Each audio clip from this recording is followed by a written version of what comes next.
first of all, thank everyone that's on the call. Appreciate you taking the time to be here. I'm excited about the opportunity for our team.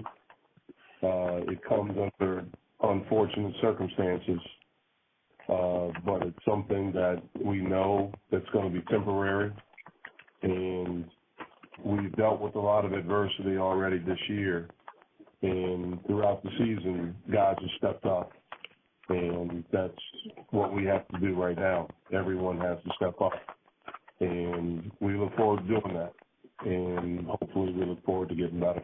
So, is there any questions? I'll take anything right now. Hey, Jeff, it's John Rothstein from CBS Sports. I'm just curious, what's the biggest difference in you as a coach right now versus following your last game at Oklahoma? Well, I think obviously I have a lot more experience right now. I certainly have a lot more talent than I'm coaching right now, on this team than on the last team in Oklahoma. But I think for me, it's the experience. I've had an opportunity to really learn and to grow and to, just different experiences. I mean, two stints with USA Basketball, being around those coaches, being around, obviously, Coach K this is my 6th year back here, being around Chris Collins and Wojo when they were here and learning from them and the various coaches I've had an opportunity to be around. But the main one is coach, and just growing and getting better. That's something that I probably didn't do a good job of when I was a head coach, of networking and talking to other coaches and picking brains and things like that. It was such a difficult situation for me personally back then. But I would say that, just the experience. All right, thanks, Jeff. Good luck coming out of it. Appreciate it. Hey, Jeff, this is Steve Weissman. Morgan with the News and Observer. I just wanted to talk to you about, or ask you about what pressures you think you would have inherited had Grayson Allen not be reinstated, right before you taking the reins. Can you say the first part of that question again? What pressures do you think you would have inherited since the team had already faced a lot of adversity with just not being as complete because of the injuries and then the suspension to Grayson Allen, but with Allen being back, how does that kind of alleviate any pressures you think you would have, had coming in at a time like this in the season? Yeah. Well, obviously having Grayson back is big for us. Grayson's one of the best players in college basketball, and he's healthy now, and he's coming off maybe his best game of the season or one of his best games of the season. So it makes our team different. You have a guy that has that kind of experience, that talent. He has a toughness about him. He's a competitive kid, and so that helps our team. As far as pressures, I don't know. I don't really. I don't think of it as pressure. I think of everything as opportunity. And, it's a different opportunity now for everyone. We're close to almost at full strength. Guys are still getting healthier, getting in better shape. But having Grayson back is big for our team. Hey, Jeff, this is Steve Weissman. How do you kind of judge your wanting to put your own stamp and be your own man coaching the team and doing the things you want to do with, knowing the coach is coming back and listening to what he wants and that? I mean, that seems like a difficult thing to balance. How do you do that? Yeah, Steve, it's not as difficult because of Coach. He has told me repeatedly, to be myself, trust my instincts, go with what I see and what I feel. Certainly, I am going to elicit his input, talk to him, go over things with him, and things like that while he's out. It's not like he's going to be incoherent. He's going to be watching the games. We're going to be communicating. I'm definitely going to lean on him. But, Coach gave me a lot of freedom anyway, these past 2-3 years. And he has sought my input on a lot of things. And so I'm going to do that. I'm going to do what he asked me to do, is trust my instincts. When we went through this just for the one game last year, that's something he told me before that game, and it really helped me, to make some decisions in that game that perhaps I would not have made if he didn't say that. And so, I think we have a special relationship, a great relationship. I think he trusts me. I think he and I are very connected. We have been, and so that's what I plan to do. Jeff, Nicole Harris, USA Today. A lot of people on the outside are kind of framing this as an audition. Do you view it that way? I do not.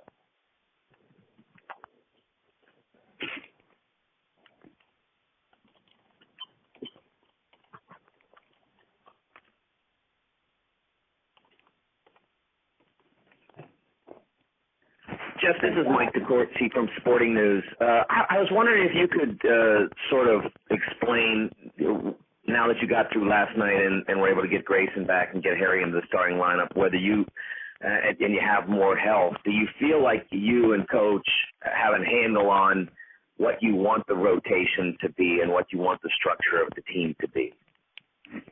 I think we do. That's something we talked about after the Virginia Tech game. If we would have been at full strength at the beginning of the year, or when we were at full strength at the beginning of the year, minus Harry, before we played a game, we were heading in the direction of being big. With Neil at the 4, and at that time it was Marquise Bolden at the 5, Jason at the 3. Obviously the injuries changed that, and we went small. And that was the best thing for us at that particular time. But after Virginia Tech, we just talked about our team, and it really wasn't just that game. It was the 2 prior to that, Tennessee State and Elon. We weren't playing well, and we just felt like it was time to make a change. But most importantly, we feel like that Harry has gotten better at a very rapid pace, and we wanted to kind of push it a little bit with him. It's pretty remarkable, to be honest with you, for a kid that hadn't practiced as much and certainly hadn't played, that in, the last 2 games, he has 20 rebounds coming off of a double-double, his first double-double, in 17 minutes. Previous game, 8 rebounds in 13 minutes. And so we felt like that, getting him in there would give us a boost. Certainly getting Grayson back gave us a boost. But then it put kind of a natural rotation with the 2 perimeter subs being Frank Jackson and Matt Jones, and then Marquise, as the post sub, coming in and then rotating it that way. And so, obviously it looked good. A lot of stuff looked good last night, but, we have to keep getting better and keep working at it. Coach, this is Angelo from WS Sports. A similar question. Is your approach to practice or pregame preparation going to be any different from Coach K's? I mean, obviously you get a little bit more freedom now that you're taking control here. Yeah, it won't be that much different, if different at all. Again, I've had a lot of input on the practice, on things that we've done, that stuff that Coach communicates with all of us. And solicits our input on, what we think or what do we think will be good. And so I think we have a grasp on it, of what we need, certainly game plan of things we need to work on. And so I don't anticipate it being that much different. Good luck, man. Thank you. Coach, it's Jessica again with the NNL. I know last night Kate said 95 was a long time ago, but I think you were a sophomore on the team when he had to take that, extended period. Can you think back to what you remember about a time when Duke played without, Coach K for an extended period of time, and how, all these years later this will be different? I know there's some confusion, back then. Yeah.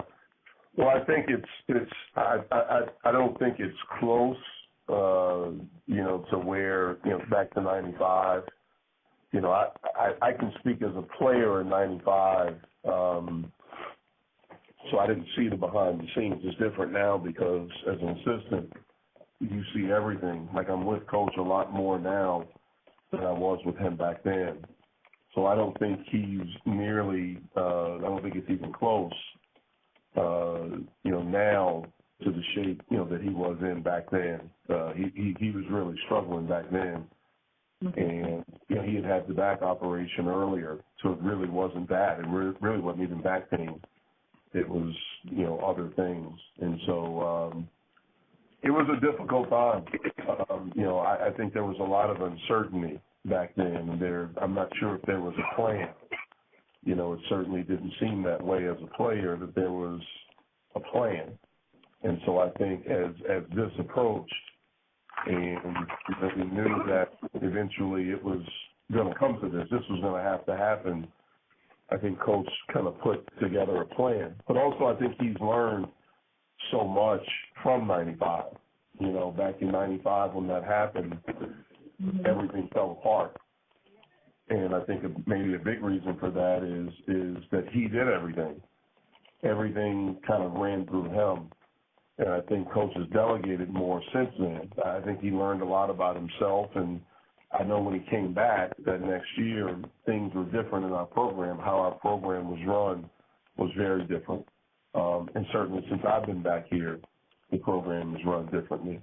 And so, he delegates a lot. Look, he's still the leader. He's still the guy that we all look to for strength.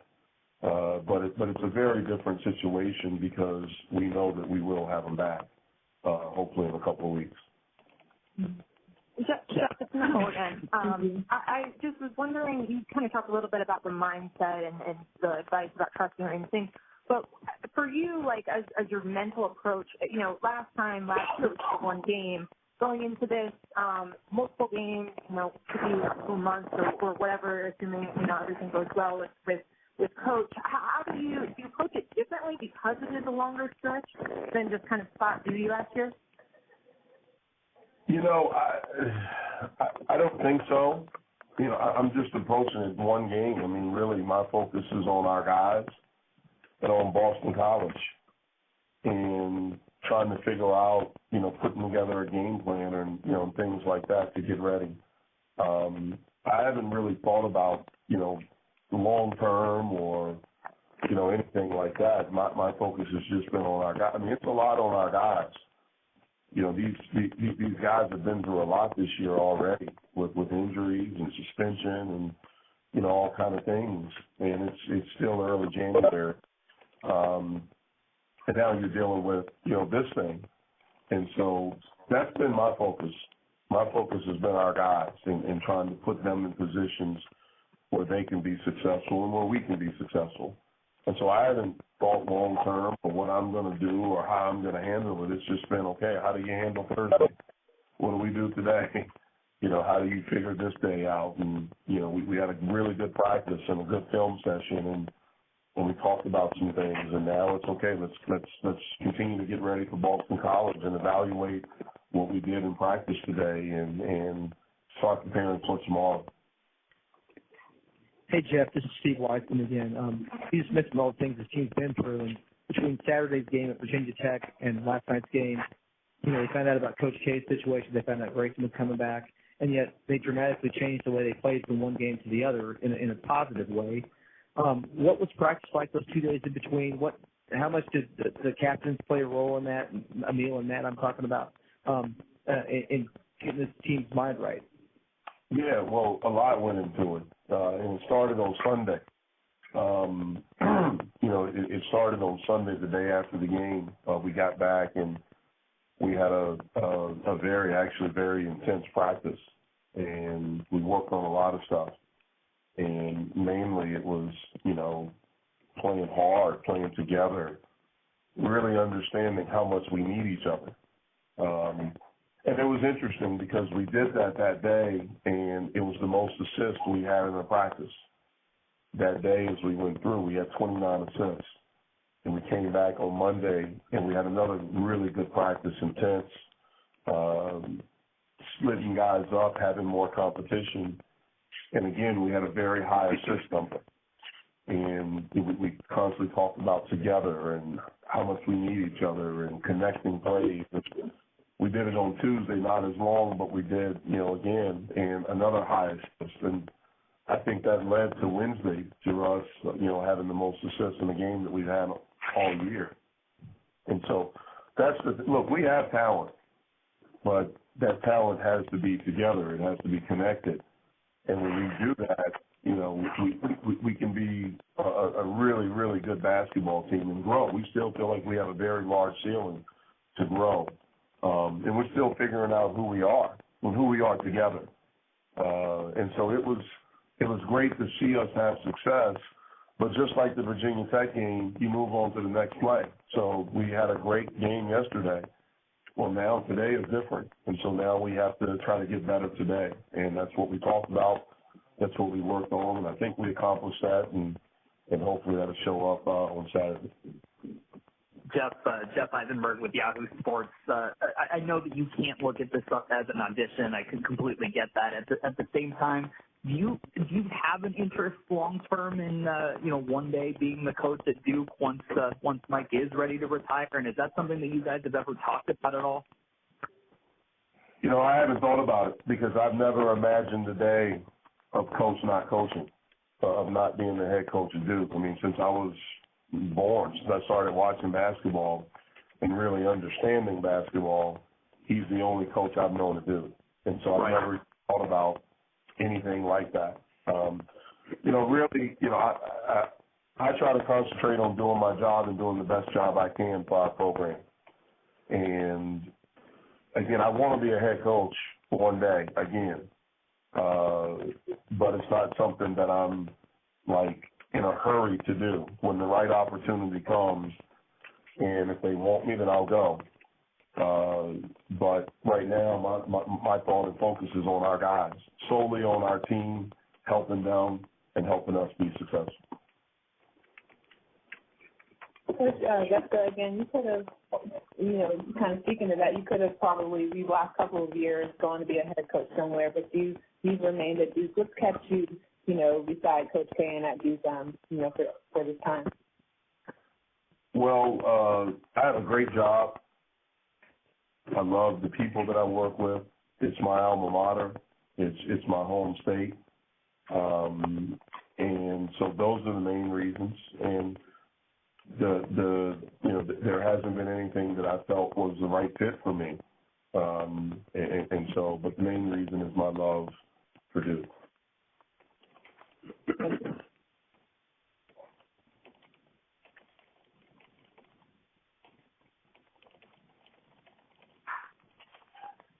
Jeff, this is Bob Sutton at the Times News over in Burlington. On game day, what changes for you? Obviously, you have to be thinking about things like substitution patterns and managing the game. Does that just instinctively come back to you from your head coaching days, or how does that go? Yeah, I hope so. It was interesting last year when I was in that position for the game down at Georgia Tech. To be completely honest, it took a little bit for me to kind of get back in the flow of that. Mm-hmm. I can't remember how long it took me to sub, but I remember John Shire saying something to me like, "Hey, do we want to get Luke in?" So I said, "Oh yeah, that's right." And so it took me a little bit to kind of get back in the flow of that. I mean, it's different. It's completely different when you slide over seats and you're the guy doing all those things. So yeah, I mean, I expect it to be some sort of adjustment, but hopefully it's not that big.